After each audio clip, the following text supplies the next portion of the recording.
लेकिन उसका taste change हो गया। मुझे ये भी डिस्कार्ड करना पड़ेगा और ये भी, क्योंकि यहाँ वेदर कुछ अजीब सा हो रहा है तो इसलिए चीज़ें यहाँ बहुत जल्दी ख़राब हो रही हैं। अस्सलाम वालेकुम एवरीवन, कैसे हैं आप सब। उम्मीद करती हूँ बिल्कुल खैरियत से होंगे, मज़े में होंगे और होंगे अच्छे। Welcome back to my channel. सुबह जब मैं नाश्ता बनाने लगी तो मैंने टेस्ट नहीं किया। मुझे लगता है अब टेस्ट कर लेना चाहिए मिल्क को जस्ट बिफोर यूजिंग इट। नाश्ता पूरा बना लिया और जब हम नाश्ता करने लगे तो मिल्क का टेस्ट बिल्कुल ही अजीब सा था। एग्जैक्टली ऐसा हो चुका था कि खट्टा सा टेस्ट था। एंड आई थिंक बस वो शायद जब दूध फटना शुरू होता है उससे पहले उसका फ्लेवर ऐसा हो जाता है। उसको पूरा मैंने डिस्कार्ड किया और फिर मैंने दोबारा फ्रेश जो है सीरियल बनाया और मूसली बनाया। नाश्ता करके बस मैं नीचे आ गई थी और फिर मैंने किचन की सफाइयाँ करना स्टार्ट कर दी थी, क्योंकि अभी हमने रिसेंटली ही प्लान किया फ्रेंड्स ने बैठ के कि चलो अब मीटअप कर लेते हैं। काफ़ी टाइम हो गया है, बस हमें बहाना चाहिए होता है। हम बहाने ढूंढते रहते हैं कि कोई भी मौका लग जाए और हम जल्दी से मिल लें। तो डिसाइड ये किया था हमने कि हम करेंगे वन डिश पार्टी और सब ने अपनी डिशेस सेलेक्ट कर ली थी। तो फिर मैंने ये सोचा कि एज अ होस्ट मैं अब ये देखूं कि कौन सी चीज़ें मिसिंग हैं और उनको मैं जो हूँ जल्दी से ऑप्ट कर लूँ और फिर मैं वो बना लूँ। तो मैंने ले लिया था मीठा, और मीठा मैंने इसलिए सेलेक्ट किया था कि चलो इसी बहाने जो है ना मुझे मौका भी मिल जाएगा। मैं जो हूँ एक नया फ्लेवर केक का बनाती हूँ और उसको जो है मैं फिर ट्राई भी करवा लूँगी सबसे, और उनका जो है मैं रिव्यू भी ले लूँगी कि उनको केक कैसा लगा। मैंने रिसेंटली ही अपना केक बिज़नेस स्टार्ट किया है और होम बेस्ड ही है। अभी सिर्फ़ और सिर्फ़ फ्रेंड्स और फैमिली में ही काफ़ी ज़्यादा मैंने इसको प्रमोट करना स्टार्ट किया है। और आई थिंक जब इनिशियल होता है आप उसमें बहुत ज़्यादा जो है स्ट्रगल भी कर रहे होते हैं, देख भी रहे होते हैं कि चीज़ों को आप किस तरीके से जो है ना हैंडल करेंगे। तो मैं यही सोच रही थी कि हल्के-हल्के अपना केक्स का मेन्यू भी एक्सटेंड करूँ, और ये केक जो है इसके साथ मेरी बचपन की यानी यादें हैं। तो मैंने सोचा चलो अपनी बचपन की यादों को ताज़ा भी करें और देखें कि केक कैसा बने। तो ये जो केक है वो है रफेलो रोशर केक, और ये मेरा फेवरेट रफेलो रोशर जो है चॉकलेट है। एक वाइट चॉकलेट बॉल होती है जिसके ऊपर काफ़ी ज़्यादा खोपरा लगा होता है और अंदर होता है एक मज़े का सा नट और साथ में होती है फिलिंग। तो मुझे अच्छी तरह याद है जब मैं छोटी थी और बचपन में जो है हम अपनी खाला के घर जाते थे तो वो अपने फ्रीज़र में रखती थीं और हम लोग रोज़ मौके निकालते थे और एक-एक वहाँ से ले लेते थे। तो मैंने ये सोचा कि चलो यार मुझे तो बहुत पसंद है रफेलो रोशर, तो मैं जो हूँ ये बनाती हूँ उसका केक और देखती हूँ कि कैसा बनता है। केक बनाना स्टार्ट कर दिया था और यहाँ मैं मेजर कर रही थी इंग्रेडिएंट्स। मैं बना रही थी एक सिंपल वनीला स्पंज, और वनीला स्पंज जो है मेरा बहुत ज़्यादा मज़े का बना था। बिल्कुल ऐसा बना था जो बेकरीज़ में आपको मिलता है, एक बहुत ही मज़े का जिसके ऊपर एक कोटिंग सी आ जाती है, और वो ऐसी शुगरी कोटिंग होती है जैसे मदेरा केक में होती है। अगर आपको नहीं पता हो तो मदेरा केक जो है एग्जैक्टली पाउंड केक जैसा ही होता है, जैसे कराची की बेकरीज में मिलता है। यहाँ मदेरा केक कहते हैं इसको। वैसे मैंने मेंशन नहीं किया था, लेकिन जिस दिन रेड वेलवेट केक बनाई थी उस दिन एक और तबाही भी आई थी, और वो ये थी कि ये जो मेरा इलेक्ट्रिक बीटर है इसने जवाब दे दिया था। इसके अंदर अमूमन जो है 2 अटैचमेंट्स लगती हैं और फिर ये जो है अपना काम करता है यानी बीट करता है। लेकिन एक इसके अटैचमेंट जो है जहाँ से इसको अटैच करती हूँ मैं और ये काम करता है, वो काम नहीं कर रहा, आई डोंट नो व्हाई। तो वो अजीब तरीके से बहुत फ़नी तरीके से जो है ना वो बीट कर रहा था। तो फिर मैंने उसको हटा दिया था और बस मैं अब एक ही रॉड पे गुज़ारा कर रही थी और एक ही अटैचमेंट पे यानी मैं गुज़ारा कर रही थी। तो अब जो है मैंने अपने वेट इंग्रेडिएंट्स में ड्राई इंग्रेडिएंट्स को शामिल कर दिया है, और अमूमन इस स्टेज पे जो है ना काफ़ी लोग घबरा जाते हैं कि यार ये देखो ये केक की क्या अजीब सी शक्ल हो गई है, अजीब लंपी लंपी हो गया है। लेकिन आपने घबराना नहीं है, इसको आपने जो है हल्के हल्के जो है बस फोल्ड इन करना है। ज़्यादा आपने बीट नहीं करना, बस इसको इतना फोल्ड इन करना है कि तमाम ड्राई इंग्रेडिएंट्स इसके अंदर मिक्स हो जाएं। और जब ये हो जाएं तो इस स्टेज पे मैं कच्चे केक को एक दफ़ा टेस्ट भी कर लेती हूँ। और आपने किस तरह करना है कि आप अपनी फिंगर को अंदर डालेंगे और बस उसमें जो भी आता है, जैसे आप किसी भी चीज़ को चखते हैं ना, आपने ऐसे चखना, आपको पता चल जाएगा कि केक मीठा बना है, कैसा बना है। इस ही वक़्त आप जो है ना अंदाज़ा लगा सकते हैं कि आपका केक जब बेक होके बाहर निकलेगा तो कैसा टेस्ट करेगा। ये अच्छी तरीके से रेडी हैं और ये मैं ही हूँ या यहाँ जितनी तबाही मची हुई है, वो कोई और भी जब बेकिंग करता है तो इतनी तबाही मचती है। तो इट्स आई नो पैथेटिक, मुझे भी सब साफ़ करना है।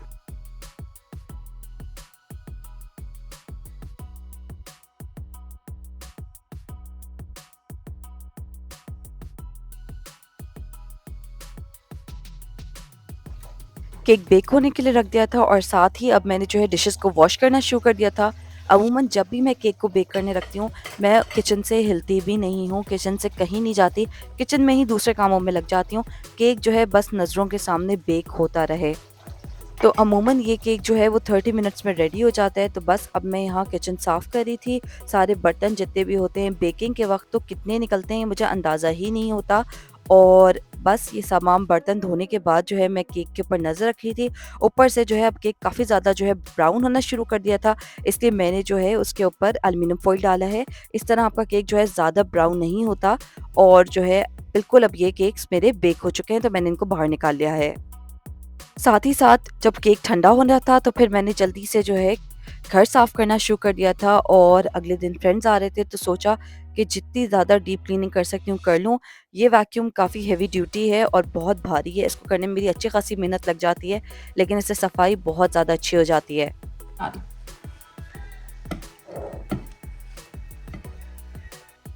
बस यही चल रहा है आजकल ज़िंदगी में कि पीछे जो है बैकग्राउंड में मायरी ड्रामे की ट्यून चल रही होती है और मायरी ड्रामा चल रहा होता है और यहाँ जो है मैं किचन में काम कर रही होती हूँ। तो बस मैं यहीं से किचन से ही जो है वो ड्रामे को एंजॉय कर लेती हूँ। फिर जब टाइम मिलता है तो मैं देख लेती हूँ, लेकिन ज़्यादातर टाइम मेरा जो है वो किचन में ही निकल जाता है। तो यहाँ मैं जो है केक्स की फर्स्ट लेयर जो इसके ऊपर आ जाती है इसको रिमूव कर रही हूँ।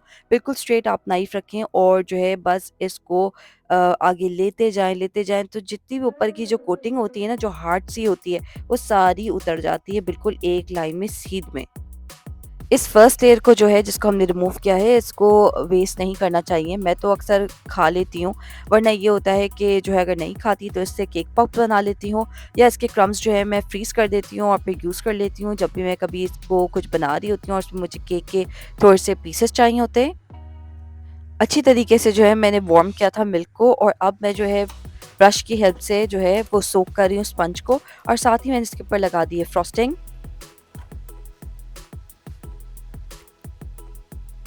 केक पे फर्स्ट लेयर लग चुकी है फ्रॉस्टिंग की और ये क्रम्ब कोट डन है, तो इसको मैंने फ्रिज में रख दिया ठंडा करने के लिए।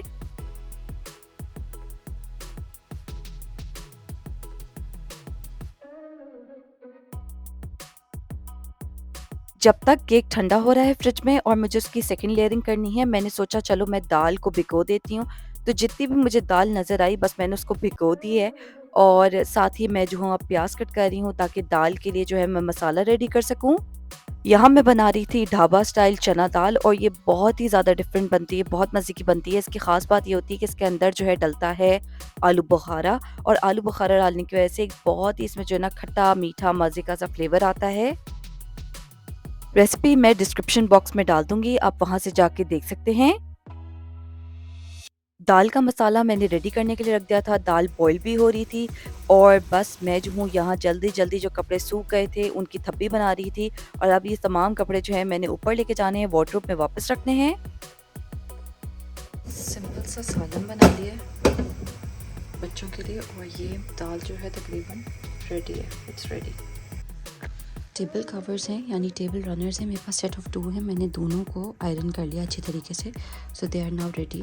बिल्कुल सुबह सवेरे का टाइम है और देखें लिलीज़ जो हैं कितनी अच्छी तरीके से जो है ना ब्लॉसम कर चुकी हैं और इतनी प्यारी इसमें से खुशबू आ रही है, रोज़ जो है बहुत अच्छी फीलिंग आती है। तो बस अब मैं किचन में आ गई थी और जल्दी-जल्दी जो है मैंने किचन की काउंटर्स वगैरह जो हैं और स्टोव टॉप्स जो हैं उनको क्लीन करना स्टार्ट कर दिया था।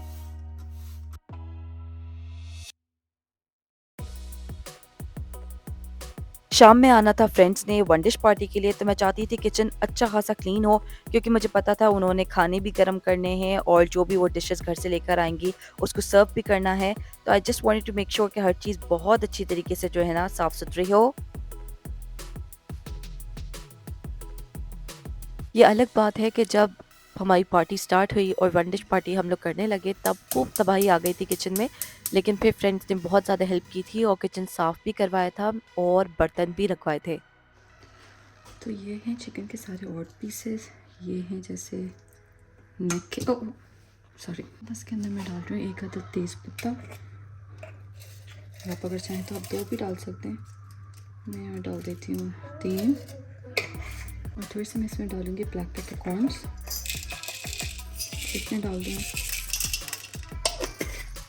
इसके अंदर मैं शामिल करूँगी पानी, स्टोव भी ऑन कर देंगे।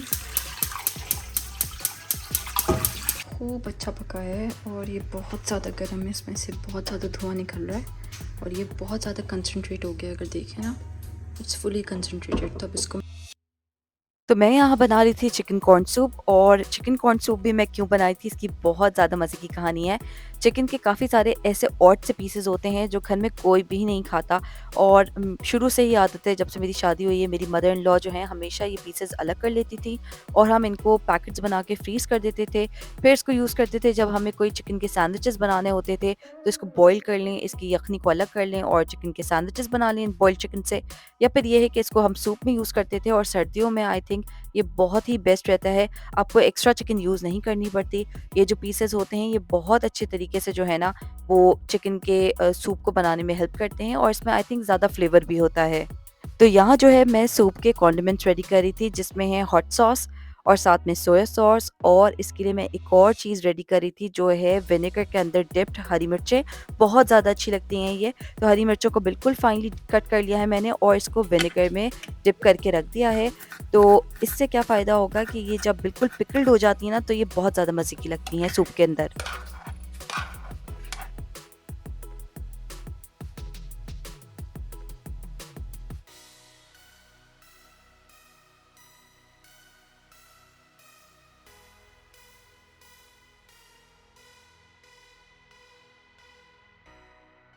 तो मैंने ये बोल लिया, इसमें मैं तमाम चिकन जितने भी इसको शर्ट कर लूँगी और बस में डाल दूँगी।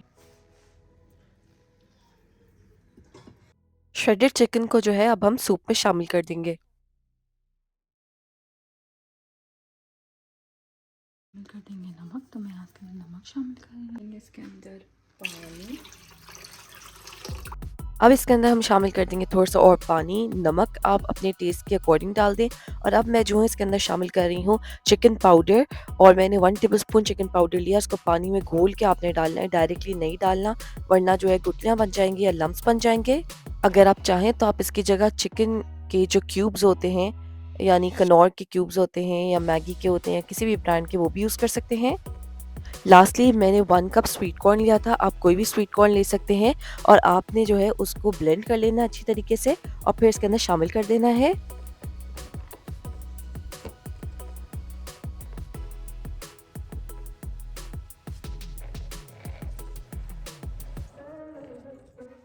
लास्टली केक बिल्कुल रेडी हो चुका था और मैंने इसके ऊपर व्हाइट चॉकलेट की ड्रिप डाली थी जो बहुत ज़्यादा क्यूट लग रही थी।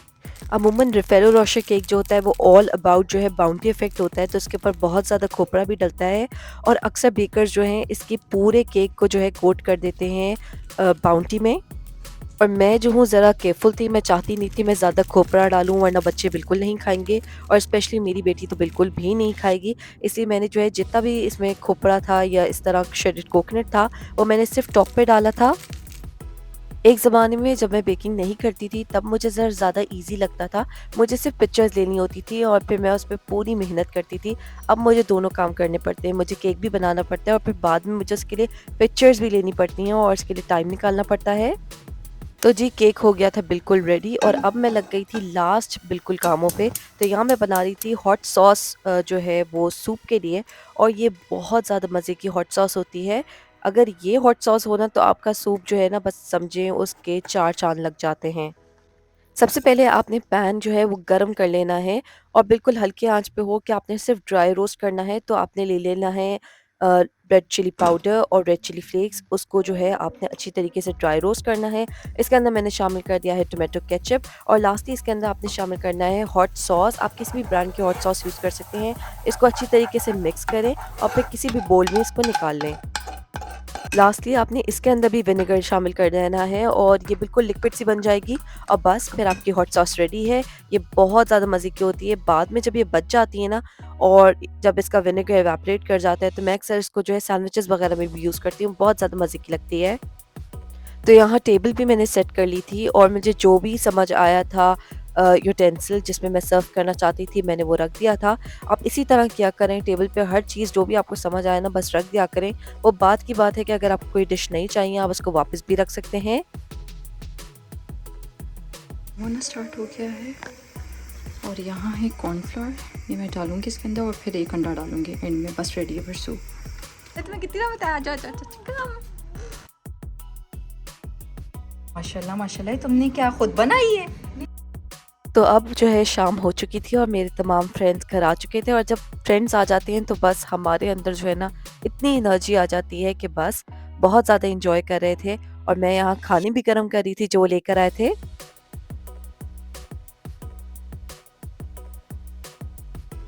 खाना रेडी था तो फिर हमने वो सर्व करना शुरू कर दिया था। चिकन कॉर्न सूप सबसे पहले मैंने सर्व कर दिया था और साथ ही विंग्स जो मैंने प्रिपेयर किए थे वो भी सर्व कर दिए थे।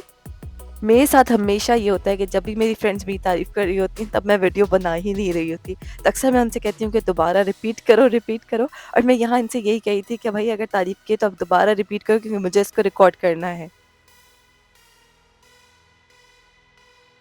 एक दोस्त बना के लाई थी बहुत ही मज़े की कढ़ाई और ये मेरी दोस्त जो है वो बांग्लादेशी है, तो अगर देखें एक बांग्लादेशी पाकिस्तानी कढ़ाई बना रहा है और स्पेशली कराची स्टाइल कढ़ाई, तो आई थिंक बहुत बड़ी बात है, अपलॉड करना चाहिए। दूसरी दोस्त ने बनाया था ये पुलाव, इतना ज़्यादा मज़े का था कि हम सब इससे कह रहे थे कि हमें रेसिपी दो और मैंने तो अभी इससे रेसिपी भी माँगी है, तो मैं इंशाल्लाह बनाऊँगी। हम सब फ्रेंड्स जो हैं वो यंग मदर्स हैं और मुझे यही होता है कि एक यंग मदर की सबसे बड़ी क्या खूबी होती है कि वो सबसे पहले अपने बच्चों को खाना खिलाती है और फिर खुद खाना खाती है। तो बस फिर खाना खा लिया था हमने बच्चों को खाना खिलाने के बाद और जितना भी खाना बचा था फिर हमने उसको पैक करना स्टार्ट कर दिया था। हम यही करते हैं, खाना पैक कर देते हैं और फिर सबके घरों में भेज देते हैं ताकि दूसरे दिन भी हम सबको बहुत ज़्यादा आसानी हो। खाने के बाद जो है बच्चों की फेक बर्थडे भी करा दी थी और वो बहुत ज़्यादा खुश थे। बच्चों की खुशी तो इसी में होती है कि वो केक कट कर लें और फिर बच्चों ने भी शौक से केक खा लिया था, इसलिए मैं बहुत ज़्यादा खुश थी। Last but not the least green tea सब बनाई थी और सबको सर्व की थी और ये हमने जो है बिल्कुल अंधेरा कर दिया था रूम में और फिर हम देख रहे थे ड्रामा और साथ ही बातें भी कर रहे थे, बच्चों को सुला भी रहे थे। तो यही थी हमारी वन डिश पार्टी, बहुत ज़्यादा मज़ा आया और बहुत ज़्यादा एंजॉय किया और फ्रेंड्स के साथ अल्लाह तो हाफ़िज़। स्पेशली आपको टाइम का पता ही नहीं चलता, रात को बहुत देर हो गई थी और सब बहुत ज़्यादा थक गए थे और यहीं मैं ब्लॉग को एंड करूँगी। इंशाल्लाह फिर आपसे नेक्स्ट ब्लॉग में मुलाकात होगी, तब तक के लिए अल्लाह हाफ़िज़।